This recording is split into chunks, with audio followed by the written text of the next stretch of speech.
Dans cette troisième partie, nous nous penchons sur la teneur en matière grasse du lait. À première vue, rien ne semble avoir changé pour la teneur en matière grasse, mais les apparences sont trompeuses. Comme pour les valeurs seuil des teneurs en protéines et en urée du lait, d'importantes adaptations ont également été effectuées dans ce domaine pour le nouveau contrôle laitier. Ainsi, on voit sur ce graphique qu'une dilution de la teneur en matière grasse du lait est prise en compte dans les nouveaux seuils au fur et à mesure de l'augmentation de la production laitière. Par exemple, les valeurs seuil de la teneur en matière grasse du lait des animaux produisant 35 kg sont plus basses que celles des animaux produisant 15 kg de lait. De même, le nouveau contrôle laitier ne prévoit pas de seuil rigide pour la teneur en matière grasse du lait.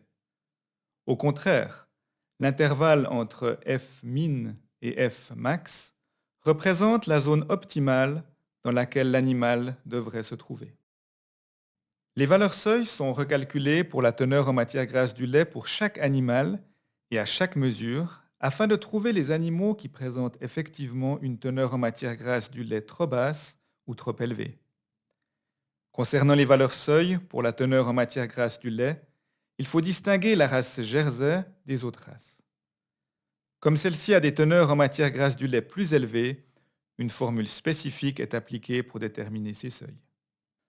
Toutefois, la teneur en matière grasse ne doit pas être utilisée seule pour optimiser l'alimentation et en particulier l'apport en fibres efficaces.